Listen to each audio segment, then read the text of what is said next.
Hey, everybody. Welcome back to HealthCare Consumerism Radio. This is Brent Macy, joined with Doug Field, CEO and founder of the Institute for HealthCare Consumerism. And waiting on Bob Chapman to call in here to the line. A little bit of technical difficulties. I think they're trying to get the line in. But, talking a little bit more about what Bob's going to be speaking about at IHC FORUM West, Doug, you kind of had conference calls with him. I've heard kind of, what he talks about, kind of what attracted you to have him keynote the event. He talks about people-centric leadership and about, when we think about it, think about the amount of time our employees spend at work every week. It's a lot of time. Right. So how do you help make that experience the most positive experience? Right. So how do you make the experience for your employees as far as feeling valued at the job they do? I think one of the numbers that I heard is 9 out of 10 employees actually don't enjoy what they do at work, and so that's when you have that kind of numbers, that's a big thing that you got to look at and making sure that your employees stay happy and are doing the job that they need to do. I think we got our guest here online with us now. That's joining us on today's program is Bob Chapman, CEO of Barry-Wehmiller, which is a global manufacturing and engineering consulting firm. And as Brendan said earlier, we're so fortunate to have Bob be with us to do the keynote at our FORUM West conference coming up, and that's what we're going to talk a little bit about today, kind of give an insight into this program. Hey, Bob, good morning. Good morning. How are you today? I'm ready to share my vision for a better world. There you go. Well, let's talk. We've got about 12, 13 minutes on this segment, so we obviously can't cover anything. But give our audience kind of a snapshot of your beliefs and what you're doing, and kind of some insight as to what you're going to speak about out west at our conference. Well, I think it would start with the idea we have for what leadership is in America, in all organizations. And now we're in the industrial, we're in manufacturing, but this really applies to all organizations, healthcare, government, military. And it's the idea of a vision we created, which leads us to the wellness initiative, which is we measure success by the way we touch the lives of people.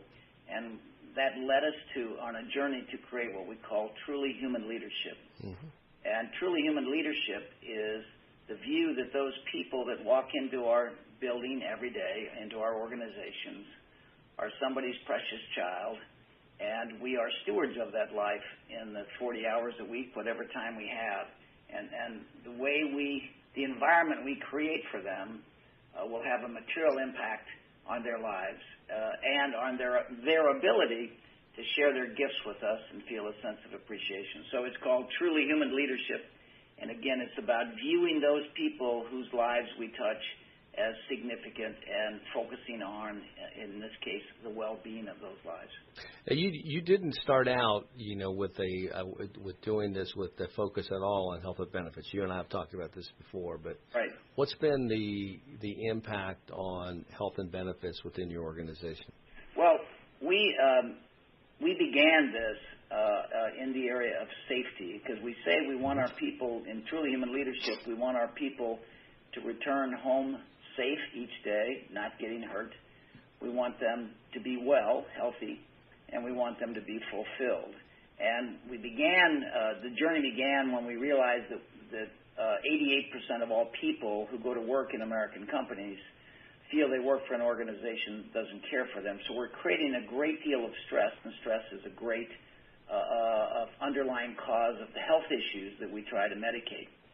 So we began with fulfillment. Mm-hmm. We then, in the context of we measure success by the way we touch the lives of people, healthcare, workman's compensation cost was high. And in the early days, we took the traditional approach of trying various initiatives to reduce workman's compensation costs, and it was ineffective until one day we came together and said, what are we really trying to do? And our team said, in the context of a truly human leadership organization, we don't want our friends to go home hurt.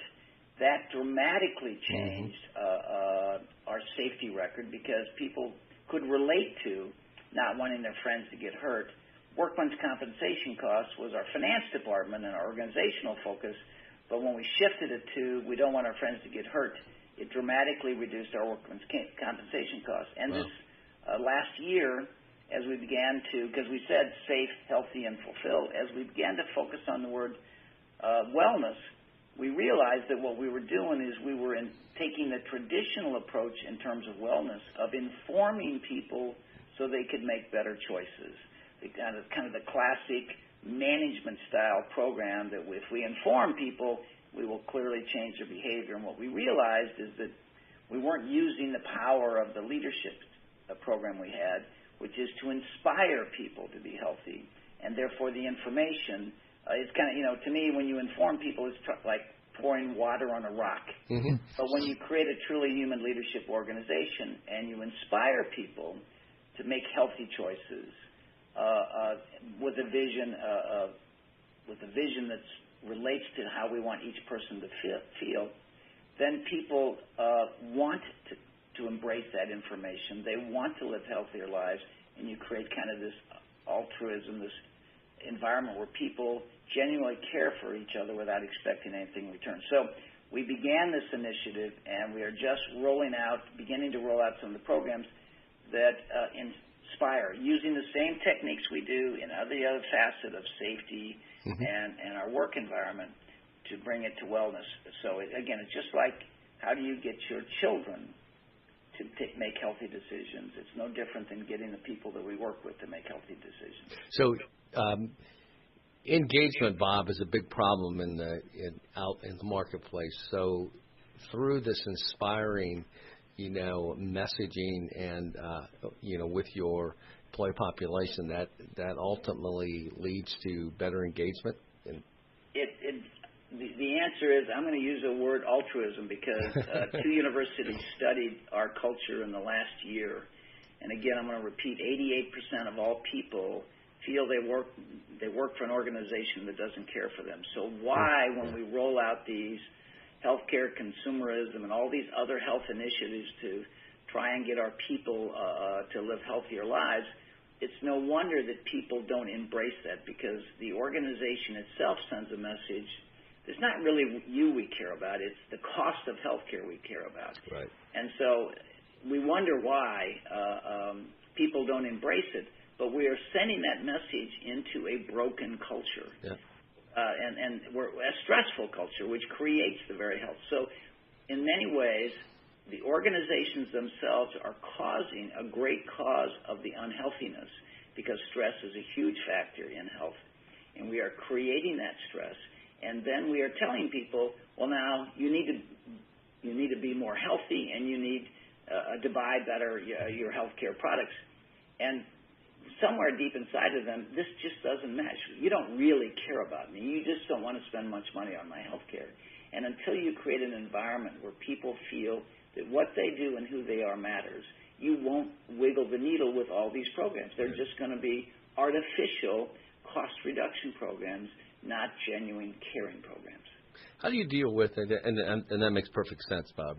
How do you deal with those in your population that are resistant to this philosophy? How do you help them? Good question. When I give speeches around the country about truly human leadership and about the goodness of people and the stewardship of people, whether it's in a church or an Air Force base or an organization, I always get the question, and they usually frame it about, what do you do about the people that don't get it? Mm-hmm. And we live in a society today, and I reflect on why I give a talk on goodness and people want to know about the brokenness. And the answer that I would give you is that our truly human leadership focuses on the goodness of people. And what we do is we shine the light around our organization looking for people who do get it. And we raise them up and say, and share their stories and allow people the responsible freedom to select when they want to join that. So our statement is, I am sure there's people who don't get it, who don't agree that we care about them, even though when the two universities studied our culture, Washington University and Georgetown, they came back with a statistic that 79% of our people feel that this organization cares about them, and it creates a sense of altruism, creates a sense that it is a family, not it feels like a family, but it is a family. So what we have created as a byproduct of sending people home safe, well, and fulfilled, we have created a sense of caring, a sense of altruism. And in that environment, people want to do the responsible thing because they feel we care about them. It's not just information to reduce our health care costs for our benefit. It is information that we want, as we do our children when we raise them, to make healthier decisions because we want to be with them. So if you start with the premise that you're doing this to reduce health care costs, to me, you can't do it. It will never be received. It may be the most insightful, informative programs you've ever seen. If you do it for the wrong reason, you'll get the wrong result. And we do it because we genuinely care about the people. Oh, and a byproduct, in safety, our workman's compensation costs went to half the industry. Well, we know, there's no question in our mind based on our success in other facets, that caring will create healthier team members, healthier choices, and they will receive the information with the intent that we care. Bob, now you're a company with multiple locations all around the world. How do you keep that message, the message that you're talking to your employees about, cohesive throughout all those different office locations? Well, first of all, we have a university where we teach truly human leadership, and our team members come from around the world to take this class to learn how to be good stewards of the lives entrusted to them every day, which we are never taught to do in our universities. So we had to create our own universities to teach it for all of our team members around the world. And as I travel, in March, I covered 11 of our operations in Europe in 5 days, and in every case I sat down with a group of plant and office, all levels in the organization, 6 to 8, 10 people in each case, and we talked about what we believe in and that we care.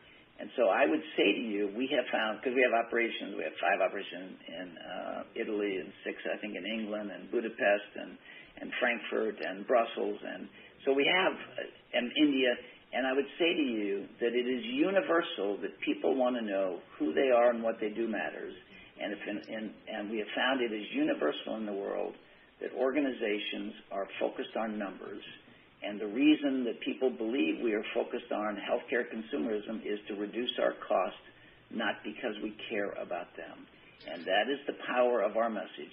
We care about those people whose lives are entrusted to us, and because we care, just like we do as parents of our children, we want them to be safe, we want them to be healthy, and we want them to be fulfilled. And when you do that, people respond unbelievably, and you can imagine that in your family. Yeah, Bob, that's actually a nice place to stop because we're coming up on a hard stop of this segment. And first of all, thank you for taking time out of your busy schedule to join us. And to our audience, this is a mini look-in as to what Bob's going to talk about in our opening keynote that we're all looking forward to out in Las Vegas in a couple weeks. So, Bob, thanks, and have a great Thanksgiving, and I'll see you soon. And I look forward to the opportunity to share this with your audience. Thanks. Thank you. And to our audience, stay tuned for the next segment of HealthCare Consumerism Radio.